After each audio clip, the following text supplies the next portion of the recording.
Hello, welcome to another episode of Questionable Personalities, and we're here with Eric, the pilot. We just got a tour of the plane, so I'm a little overwhelmed. Very nice plane. Should we go? Okay, so we're in an undisclosed location. It's Kabul, Afghanistan. Yeah, undisclosed. Eric flies a plane for. It's a corporate jet. It's a media company. Yeah, for a media company. Okay, I saw the plane, but I want to hear it from your mouth. Tell us about the plane you fly, where you go, how fast it goes, and then we'll back up and we'll talk about. All right. Well, I'm a corporate pilot.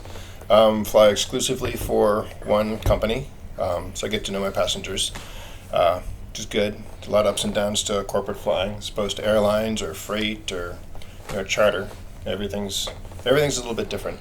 So I can share kind of my side of this industry. The plane that I fly is a Citation 10. 8 passengers. It's not the biggest plane out there. It was built for speed and efficiency. It's one of the fastest business planes out there. They're catching up to it these days, though, so it's got some competition. But good to fly, goes pretty high. We usually go above. If there's any weather or thunderstorms, we can usually go above them, which is nice. We tend to go higher and faster than most of the commercial airliners, which is kind of fun. Yeah. And see some amazing sights up there. We'll take this thing up to.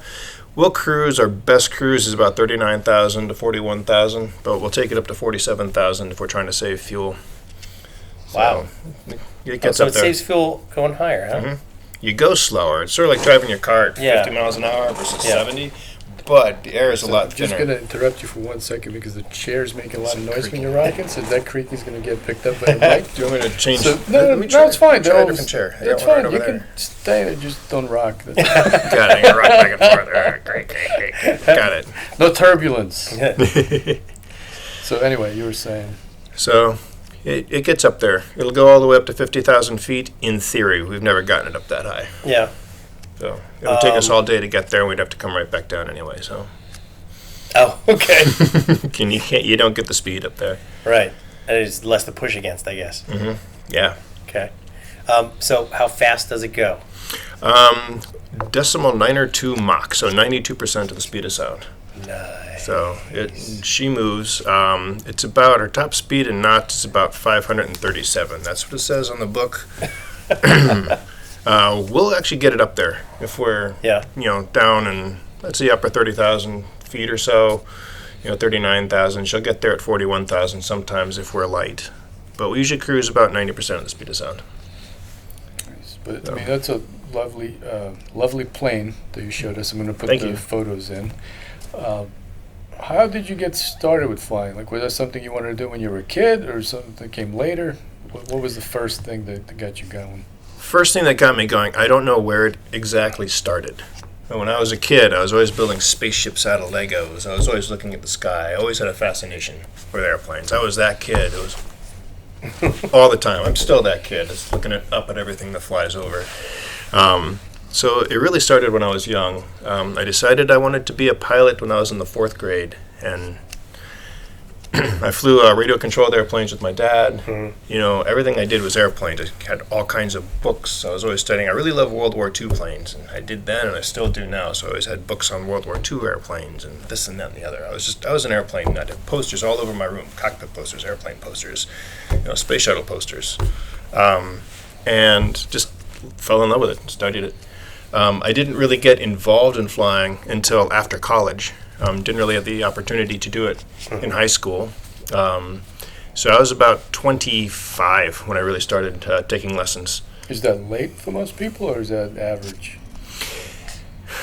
I would say it's on the upper end of average, because a lot of people that want to go into aviation do so right into college, and they'll go to an aviation university or something like that. I took 2 years off from school when I graduated from high school. I didn't go right into college. So I had a couple of years there, and then I went to state college to go through all the general education requirements before I went to an aviation college because they're damned expensive, and they still are. Good way to save money.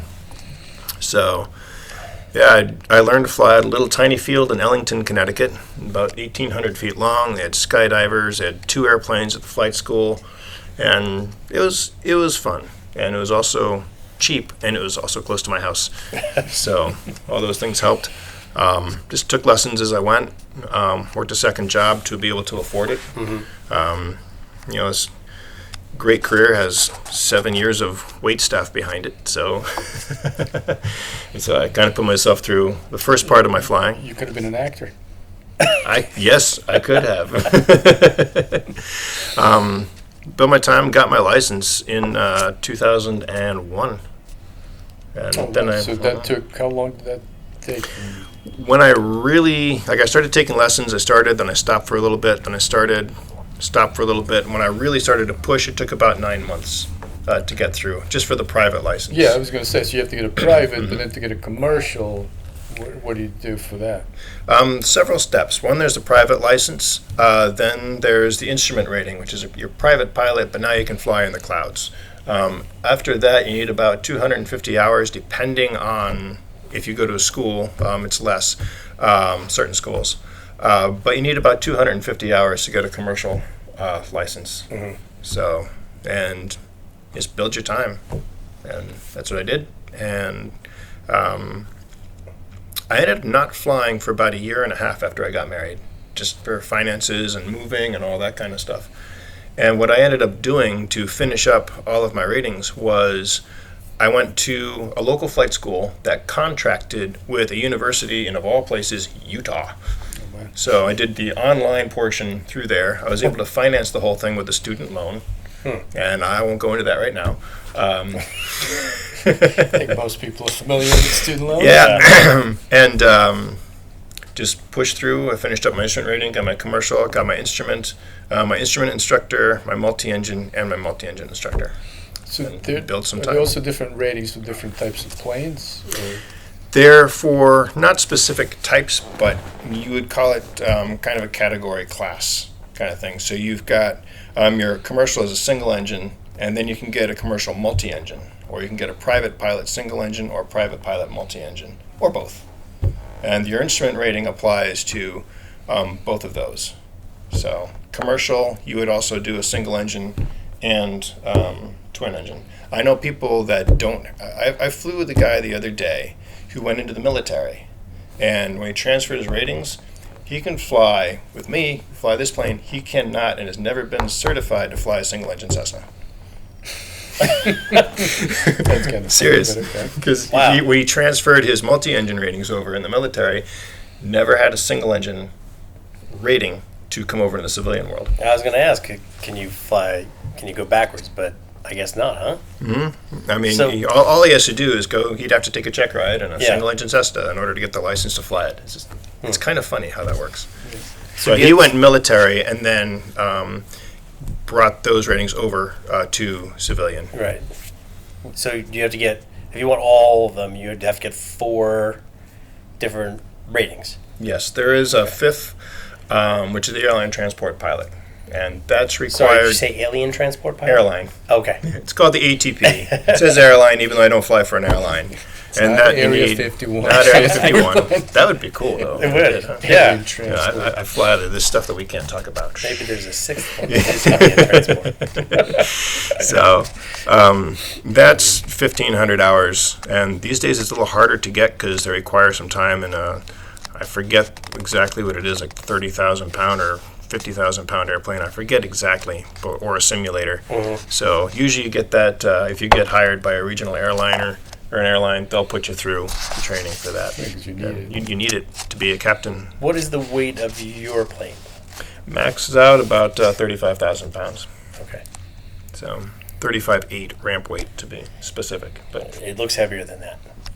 yeah, Did you try they picking try to it keep up? it light. It's hollow. Yeah, I was always looking. So. What, once you get your commercial license, what's the first job that you got? How did you get started? I got started. My first job was as a flight instructor. I got my commercial license, went right into training for the flight instructor, the CFI rating, and I got that. And the flight school I was at hired me, so I ended up just working there and went from student to teacher. And did you go? When did you make a transition from teaching to? I guess you would call it a private jet. Is that what it is? Private jet. It was not that quick a transition. No. I taught for a year and a half, had about 1,500 hours or so total, and I got picked up by a charter company in Connecticut that had a variety of airplanes. They had piston twin-engine airplanes, initially Piper Aerostars, which were fun. They had a Piper Navajo, which is also a piston twin. They had some turboprops. They had some King Airs. A turboprop is basically a propeller attached to a jet engine. Now, just for people who are just going to be listening, and you're hearing this because we're right at the airport. So You hear things going, you're taking off right here. all the planes are taking off. Your microphone's probably picking them up. But anyway, And so they also had some small jets. So they had a wide variety. And the way they hired you directly as a captain into the small piston twins. So it was charter, basically air taxi. Charter pilots, your taxi drivers. That's how it is. So and so calls. They say, "Hey, we need to go from here to here," and you do it. So, and I was there for 6.5 years. Worked my way up through the company. Flew more complicated and bigger stuff. It was a really interesting moment, actually. Not a moment. I got hired there. I got checked out as a captain, and 1 month afterwards, the hangar caught fire. Lost 7 of the 11 airplanes in the fleet. Ooh. Everything that I could fly, the only thing they had left were 2 turboprops and 1 jet. So it was not much left. And I stayed on, worked flight line. I got a job part-time teaching at a flight school across the same field, but elected to stay on with the company and work as a co-pilot. Eventually, they bought Beechcraft Barons, which were other piston twins, and I went to be a captain in one of those, and that took about a year to really get the company. Did they have insurance, or you just couldn't They did. make up the loss? They did. It actually changed the entire business model of the company, which was interesting. But the company survived. The people that ran it had been, one of them was a manager for a company for 30-something years before he got into charter. So, and these 2 guys started this company because they wanted to get paid for flying instead of paying for it. So they bought an airplane and tried to make it work, and it really took off. No pun intended. So I ended up doing a lot of training for that company. Joke? Yes, it is. Ended up doing a lot of training for the company, which was good, and a lot of fun. It was interesting because by the end I was a captain in 4 different airplanes, 4 different types. So they kept me busy. I mean, it was a really busy schedule. Was home most nights, just never knew when I was home for dinner or if I was home for dinner. But And then from there you went to the private jet flying. yeah, from there I got picked up, was hired on as a captain in a small jet. It was just 1 airplane. They used it for charter. And after 1 year, almost a year to the day, the owner of the airplane sold it. We were out of a job for a while. Then I ended up here in Teterboro, flying a small jet, a Citation CJ3. Good airplane. Did that for about 2.5 years, and came over here and got this job. And I've been here for a little over 2 years. I'm not leaving. So now, because you fly in private jets, the most questions that people probably ask you is, did you have any, now you don't have to name any names, obviously, but famous people, weird incidences, anything you can share without giving any details of, trying to avoid the loss. I have flown some pretty famous people, which is really interesting because you learn that people are just people. Some people are really nice, some people are not. Generally, people are pretty cool. So I've had some interesting characters on board. There was one, I can't name a name, a fairly famous musician, has been around for a very long time, comes out to the plane, walks around the front of it, and takes a leak right underneath the nose, right on the ramp, right in front of everybody. Rock star. It was really, I was really taken aback. Maybe that's good But luck for him. that's maybe had to christen the airplane. I don't know. The bathroom is too far to But walk. I'm that's sorry. that's Him the or only her. weird I'm not- weird thing that's happened. And I can't name any names, but that one makes me shake my head. But most people are just really, really cool, and it's fun to meet them on a personal level and say, hi, I'm Eric, how are you? They usually go by their first name and they're just another person. It's like the stardom just kind of goes away and there's another person. You got to take them from point A to point B. They're a client. I treat them all the same. And the life kind of depends on your flying, so Yeah. you better be nice. Of course, he's good. Also- But anyway, Yeah, Uh, I Your hit life first. depends Yeah, on your flying as well. You're flying the plane. now you guys don't have any flight attendants, but you do have the galley. Mhm. Does anybody expect you to bring them their soda or booze? What I will do, or what I would do on a charter flight, because it's a customer service industry. It's one thing that they don't teach you in flight school is that, especially on charter, you're driving a limo. You treat the people well, take care of them, and how their experience on that airplane is directly related to how we would treat them. So, if we're flying, I'm up front driving. We're all up front driving. That's what we got to do. If somebody has a problem, we'll help them out. So when they get on board, I'll help them out. If they want to pour maybe a glass of wine, if that's what they wanted, or if they wanted a beer, I show them where everything is, offer it to them. That's just like a welcome aboard. Here's where everything is. Can I get you something? A professional service. But once we're en route, unless they really need something, I say, tap us on the shoulder if you need everything, but here's what's here. But I do, if I see people are fishing for something, I'll help them find it. Yeah, I think for the most part, you want to let the pilot fly the plane. Yeah, I don't know. that's our job. I think there's a lot of people that aren't that smart. But there's always two of us up front. Yeah. So if they need something and we're just up in cruise and we're just going straight for the next 1,000 miles and they need help with the oven or need help with something, I'm not going to get out and serve them, but I'll help them get what they need. People are pretty self-sufficient. Well, you're not. So It's not complex. If you need to pick something up, you know where it is. You shout it to them, they can pick it up. yeah, and they're pretty independent. Yeah. They get in back and sit down and enjoy the ride. If they want it hotter or colder, they ask us. And do you have any common routes, or do you fly mostly local, or is it a whole bunch of stuff? We go different places. With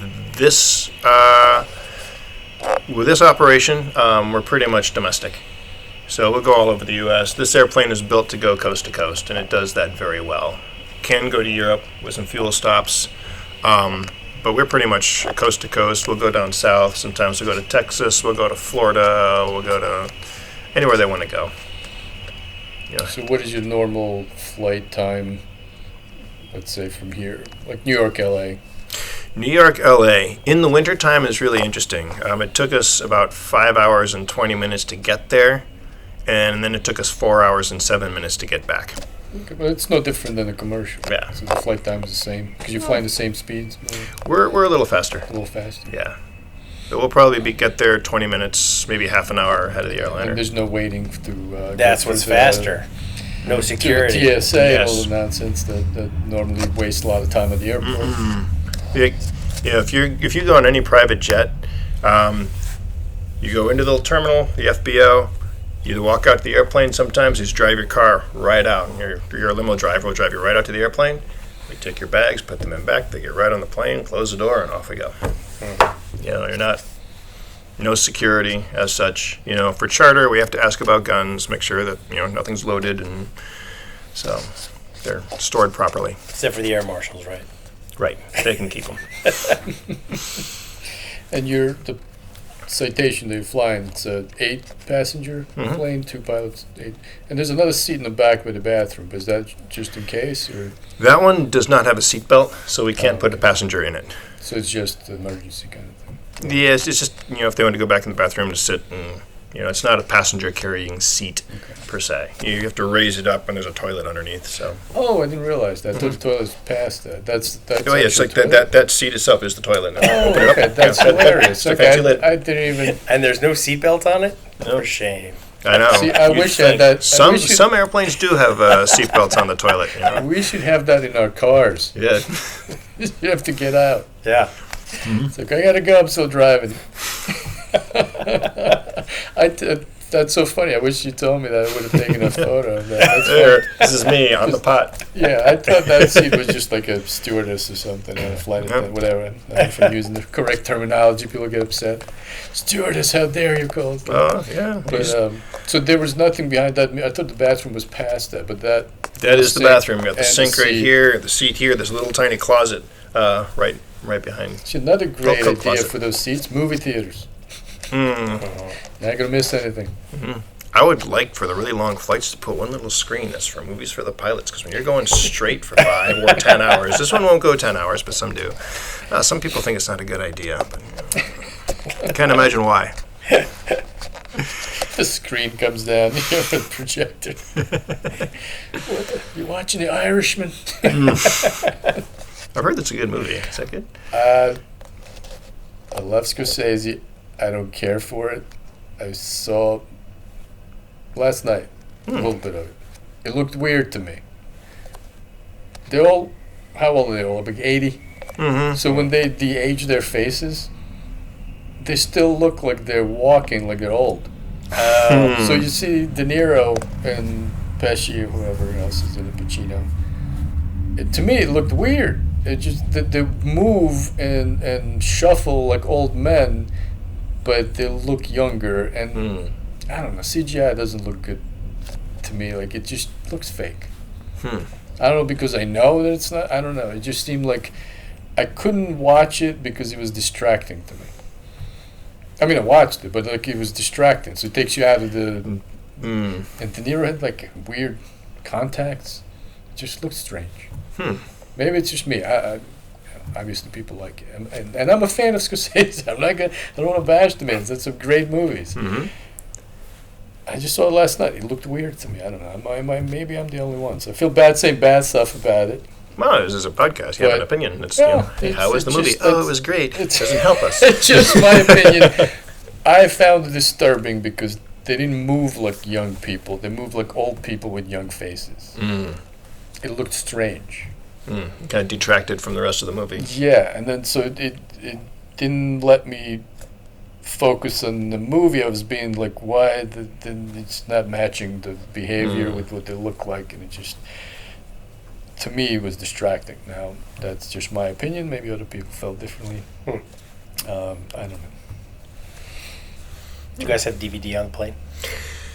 We do. There is a 6-disc changer in the cabinet. So Yeah. they watch whatever movie they want. They've got little screens back there next to the seats. They can move them out. Everybody just gets on Wi-Fi and watches something on their iPad. Yeah, I was going to these say, days, do you so- have Oh, it has do you have Wi-Fi. If- on the plane? If it's strong enough to stream Netflix or whatever, sometimes the Wi-Fi comes and goes. But How is the Wi-Fi fed into the plane? Is it Satellite. Yeah. satellite Wi-Fi. It's the same systems that they have on commercial airliners. It's just we pay a subscription and they have it for free. Oh, okay. I have no Log idea in. how that works. I haven't flown in. Ah, 12 years. You can watch whatever you want, basically. Yeah. Just, well, like you said, occasionally it cuts out. Amazing.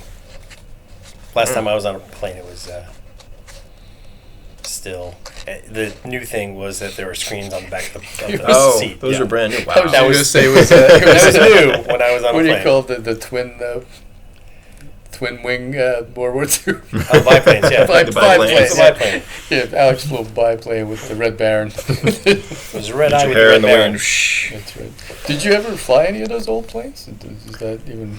I would love to, but You'll I see have once in a while, not. but- I have not. I mean, the oldest plane I've flown, I think, was a 1946 Piper Cub, which is it was a training plane back in the 30s, which it's honestly the most fun I've ever had in an airplane.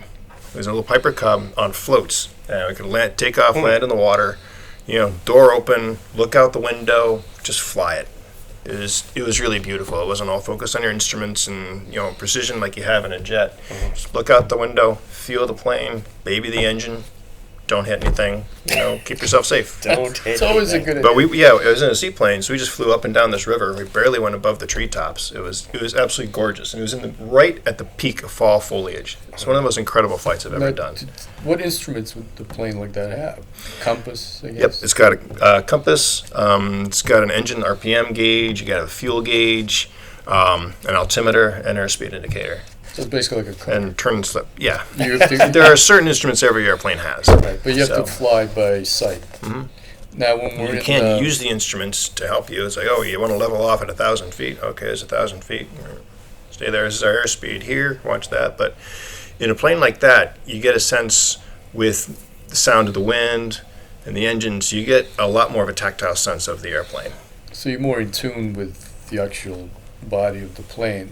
Mm-hmm. When we looked at your plane you're flying now, you pretty much fly by instrument. I was surprised how little you can see out of the cockpit. I thought the cockpit would give you a better view, but then I realized, well, you're using instruments. You're not even really using your eyes as much to look out of the window. You're looking at the instruments. Yeah, Yeah, we I fly think if by you're used to instruments. driving a car, it's very bizarre because you want that view, but on a plane, you're not flying.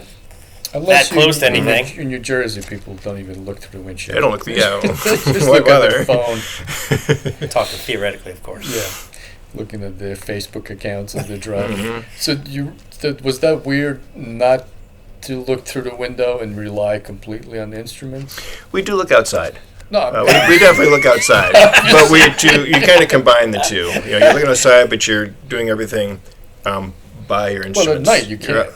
At night you have to completely rely on the instruments. No, you Really? don't But what do actually. you see at night? At night, you have to be aware of the horizon. You can lose the horizon because, especially if you're flying out over water and it's dark, it's the blackness of the ocean and then Right. black sky. And Can't that's see what anything. happened to JFK Jr., right? But yeah, he flew Yeah. in the afternoon. It wasn't even that hazy, yeah. but just he was kind of in the evening and lost the horizon and lost control of his airplane. Yeah. Well, how do you see horizon at night if it's pitch black? You would use either your instrument or sometimes you can see it. Depending if there's a lot of moonlight, it's just there are things that can trick you into thinking that something's a horizon that isn't. For example, if you're flying up the coast and you see all the lights here and then it stops, that might look like a horizon, but it isn't. It's just at an angle. So yeah. You have You to have to go be- by the instrument. you want to double check it. You want to back it up with your instruments flying at night. But the irony about flying at night, for me, is my favorite time to fly because you can actually see more in terms of where the airports are, other airplanes. Once you get to know an area at night, you can see where the cities are, the highways, the airports are lit up. You can see more at night than you can during the day. It's all once like you get pattern to know the land. recognition, I guess, right? Yeah, Yeah. basically. So it's an interesting kind of juxtaposition. Because a lot of times you're flying as a passenger, you're looking out the window at night and you see nothing. Yeah. it's pitch black and nothing. Well, you just got that little porthole.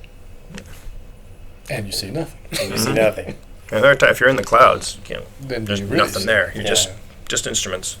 You get used to going back and forth between the two. We're always filed on an instrument flight plan, so it's always very predetermined where we're going to go, how high we're going to climb. We get instructions from air traffic control. They tell us where to go, headings, and we pick up a route. And it's all on instruments. But we can and obviously do look out the window, particularly when we're down low. Make sure that nobody else does anything wrong. We don't hit anybody.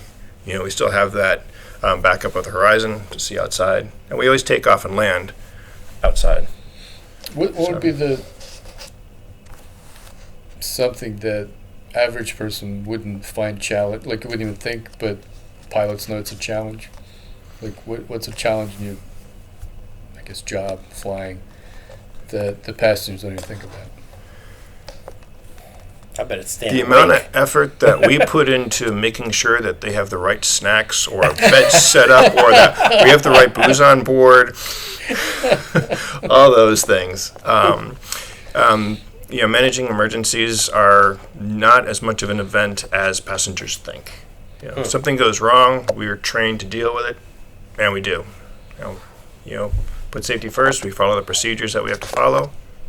Get the plane on the ground if necessary, and a lot of things, it's kind of the opposite of the question you asked because passengers are afraid of everything's got to work perfectly nothing always works perfectly. It's a machine. It's gonna break. It's not gonna do it when it's stopped.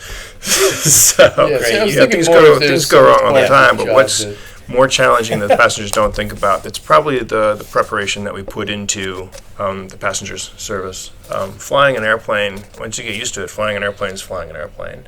One thing the passengers don't think about is the dynamic between the pilots up front. And a lot of pilots you get so many pilots out there can fly the airplane. How many can you sit next to for 8 hours straight? That's a big factor in hiring somebody that you're going to work with. So that's something the passengers probably don't think about. Yeah, but that's more from, let's say, just your work relationships. But in your case, you're in a small, confined space as well, which makes it more challenging than office or cubicle, because you can ignore the other person next down the hall. You can't really ignore somebody who's like because those seats are pretty tight when we got in. Yeah, we're right here. Really, like you. And you got to talk to the person because they're, you're both in charge of the safety. One thing that you actually have a luxury of is that you have a bathroom. A friend of mine flies military planes. Is it F-11? I'm probably F-111? The F-111s? Well, yeah, missions to Iraq and all that stuff. Oh, okay. And I asked him, I was like, what do you do if you go to the bathroom? Diaper. Wow. He says usually doesn't drink a lot beforehand, but of course you don't want to be dehydrated as well, but usually it doesn't eat a lot, like eats a very, very small amount of food. But sometimes you don't know. Yeah. Like you'll be just, you don't It'll think be a small amount of Mexican food. You're flying, and he said, luckily for him, he never had to do number 2 while he was flying. But they all wear diapers because you're in the tiny little seat like that for many, many hours. And sometimes they have to refuel up in the air and all that stuff. So, wow. So it's a different type of challenge. The human need aspect. Because it's funny, it's like we were just talking. I was like, wait a second, if you're in it for that long, like, what do you do? I've been lucky. I've only had to use the bathroom once. So you probably don't want to use it unless... Yeah, try not to. Wait, really? You're up in the air for 5 hours and you've only had to use it once? Wow. I go right before. You got to plan that stuff out. That's something the passengers don't think about. Listen, I have trouble getting through a podcast. So... Alex is wearing a diaper as we speak. He said that's, Hey. I just pee my pants. Pretend not to notice. It's all good. Okay, going back to your early days. I want to know how common this is, and if you've ever done it. Any of the maybe it's very common. Any of the maneuvers that I always used to try on Flight Simulator, Immelmans and barrel rolls and walking on the wing of the plane, barnstorming, any of that stuff. Just make it up if you want. I have not. The most exciting thing I've done in an airplane is a spin, where basically you kind of get it really slow, and then one wing kind of stalls, and you do that for training for your flight instructor. Right, because you do got to practice your recovery from stalls, right? Exactly. I've heard spins. about You've heard about that. Yeah. So that's the wildest thing I guess I've done in an airplane. I'm pretty conservative. I would absolutely love to get some training in an aerobatic plane and do some loops, do some rolls, and really, explore that aspect of flying. I would absolutely love to. But win the lottery, maybe for your birthday. Oh, awesome! I'd like to see that too. Now, do you jump, or is that something that's required? Or? It is not. Okay. I've ridden in a jump plane a couple times. It's a lot of fun. This is an odd twist. I'm actually afraid of heights. You get me on a 30-foot ladder, or if I'm 20 feet up on the roof, I'm hanging on. If I walk into a mall and you look over the railing, I'm like... that's one thing I didn't expect the pilot to say. But it's such a different sensation when you're, 1,000 feet, 20,000 feet. It's like, the houses are smaller. You don't really get a sense of the height, Yeah. And you've got motion, too. If you're, 500 feet, you're just cruising along. Okay. It's a very different sense of height. Well, it's also the speed is deceiving. You don't feel it. Yeah. You're moving as fast as a plane, so you don't feel it. It's kind of like being on a sailboat. Like, you don't realize how fast you're moving if the wind picks up. Because there's no engine sound, there's nothing. It's just silence. But so you never jumped? Never jumped, and my idea has been, why jump out of a perfectly good airplane? Well, that's what everybody tells me. Yeah, I guess the adventure. I would like to try it once. Well, I'll check take it you out, if you want to go. You go. We'll go. Oh, that's awesome. Where do you jump? There's a place down, I think, close to Lakewood that's pretty good. There's one on Long Island that I've been to. Okay. The advantage of being away from the major airport is you can go higher. They can go to 10,000. Mm-hmm. If you go off Long Island because you're close to the airports, they go to 8, 9 because, of course, you don't want to be in the flight patterns. Mm-hmm. The advantage of being there is you can jump to rich people's pools. Oh, there you go. No, it would be a You bad could land idea. on crashing But, zeppelins too. But the weird thing is that first time I did it, what was interesting was the freakiest thing about it is not jumping out, it's opening the door. Really? To me, at least. Because that's not something you would do in a plane. Mm-hmm. Now, once you do it the second or whatever, you know what's going to happen. So it's not. But first time, I remember just opens the door, and I'm like, this is wrong. You should not be opening the door. My flight instructor, when I first getting my license, little Cessna 152, 2 doors on the side. We took up, we're flying. He's like, you can steer this thing with the door. I'm like, what? He opens the door, pushes it out. Plane goes like this. He's like, do it on your side. I'm like, open the door, push. Plane goes like this. If the door opens, it's not a big deal in a small plane. It's like being in a canoe. But yeah, it's exactly like. It was a really interesting comparison. But try to steer with your car. Yeah. Well, it's also a scary thing with those planes is I can't believe they fly. Some of those planes are held by duct tape, they shake. You're like, I can't wait to jump out of this. I don't want to stay in it. It's like being in a Volkswagen Bug, but just flying. Yep. Yeah, the parachute in that case is I'm like, a necessity. Like, how is this flying? I don't get it.